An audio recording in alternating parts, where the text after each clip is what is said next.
सिक्किम में चुनाव का मौसम है, लेकिन इस बार सिक्किम की राजनीति में एक अनोखा ट्विस्ट है।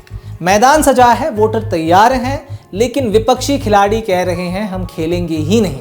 इसी कारणवश लेकिन चुनाव से पहले ही एक बड़ा सवाल यहां जरूर खड़ा हो चुका है, वो ये कि जब विपक्ष मैदान में नहीं है तो मुकाबला आखिर किससे होगा। तो क्या मान लिया जाए कि ये लोकतंत्र का साइलेंट मोड है या फिर राजनीति का नया ट्रेंड। इसलिए आज बात सिर्फ चुनाव की नहीं है, बल्कि उस सवाल की भी है कि क्या लोकतंत्र में भाग लेना जरूरी है या कभी कभी दूरी बनाकर ही संदेश दिया जाता है। तो सिक्किम में चल रहे चुनावी मौसम के बीच विपक्षी खेमे के बॉयकॉट की आखिर पूरी कहानी क्या है, बताने की कोशिश करते हैं हमारे इस संक्षिप्त रिपोर्ट में। नमस्कार, मैं हूं केवल तामंग और आप देख रहे हैं खबर समय सिक्किम। सिक्किम में 24 अप्रैल को प्रस्तावित शहरी स्थानीय निकाय चुनाव में राजनीति ने अचानक नया मोड़ ले लिया है। राज्य के दो प्रमुख विपक्षी दल गणेश राय के नेतृत्व वाली सिटीजन एक्शन पार्टी और पूर्व मुख्यमंत्री पवन चामलिंग की सिक्किम डेमोक्रेटिक फ्रंट यानी कि एसडीएफ ने चुनाव से दूरी बनाने का फैसला किया है। दोनों दलों ने अलग अलग कारण बताए हैं, लेकिन संदेश एक ही है, चुनावी प्रक्रिया पर सवाल। कैप का कहना है कि चुनाव दल रहित होना चाहिए, एसडीएफ का मानना है कि प्रक्रिया में विसंगतियां हैं। दोनों के कारण अलग हैं, लेकिन परिणाम एक, मैदान खाली होता दिख रहा है। इसी बीच कहानी में एक नया मोड़ भी है। बीजेपी की सभी सीटों पर उतरने की चर्चाएं हैं और सत्ता पक्ष अपने उम्मीदवारों के साथ पूरी तरह तैयार है। यानी कि तस्वीर कुछ ऐसी है, एक टीम पूरी ताकत से खेल रही है, दूसरी टीमें स्टेडियम के बाहर प्रेस कॉन्फ्रेंस कर रही हैं और दर्शक यानी कि जनता सोच रही है कि टिकट तो हमने लिया है, लेकिन मैच खेलेगा आखिर कौन।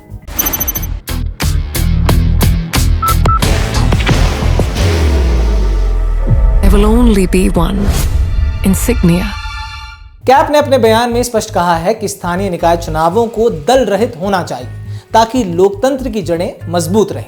पार्टी का मानना है कि जब चुनाव पूरी तरह राजनीतिक दलों के प्रभाव में आते हैं तो स्थानीय मुद्दे कहीं पीछे छूट जाते हैं। अब सुनने में लोकतंत्र की किताब का एक आदर्श अध्याय जरूर लगता है, लेकिन सवाल यहाँ ये भी है कि अगर चुनाव हो रहा है तो उसमें हिस्सा ना लेना क्या लोकतंत्र को मजबूत करता है या बहस को अधूरा छोड़ देता है। अब दिलचस्प बात यहाँ यह है कि कैप ने पूरी तरह दूरी बनाने के बजाय आधा कदम अंदर और आधा बाहर वाली रणनीति अपनाई है। यानी कि पार्टी का कहना है कि खुद उम्मीदवार नहीं उतारेंगे, लेकिन योग्य और सक्षम निर्दलीय उम्मीदवारों का समर्थन जरूर करेंगे। ये रणनीति राजनीतिक रूप से जोखिम भरी भी है और प्रयोगात्मक भी। अब दूसरी ओर एसडीएफ ने चुनावी प्रक्रिया के तकनीकी पहलुओं, खासतौर पर आरक्षण व्यवस्था पर सवाल उठाए हैं। पार्टी का मानना है कि सीटों का बंटवारा जनसंख्या के अनुपात में नहीं हुआ है, जिससे प्रतिनिधित्व के सिद्धांत पर असर पड़ सकता है। एसडीएफ नेताओं ने यह भी कहा है कि कुछ क्षेत्रों में स्थानीय जनसंख्या की वास्तविक संरचना को ध्यान में नहीं रखा गया। हालांकि इन दावों पर आधिकारिक प्रतिक्रिया या अंतिम निष्कर्ष चुनावी प्रक्रिया के दौरान ही स्पष्ट हो पाएगा। अब इस पूरे घटनाक्रम में हालांकि एक तीसरा कोण भी उभरता है, वो ये है कि भाजपा की संभावित सक्रियता। कहने को सत्ता के साथ गठबंधन में, लेकिन आमने सामने ज्यादा। बाहर की भागदौड़ अब नहीं तोड़ेगा आपके घर का सुकून। एसबीएम गोल्ड यूपीवीसी विंडोज, आपके घर का सुकून। अब राजनीतिक हलकों में चर्चा है कि पार्टी यानी कि भाजपा सभी सीटों पर चुनाव लड़ने की तैयारी में है। कल से ही सोशल मीडिया में सिक्किम भाजपा के नेताओं के बयान घूम रहे हैं कि सभी सीटों पर उम्मीदवार उतारेंगे, लेकिन रिजर्वेशन के चलते कठिनाई हो सकती है। लेकिन अगर ऐसा होता है और बीजेपी चुनाव में उतरती है तो मुकाबले की तस्वीर और भी बदल सकती है।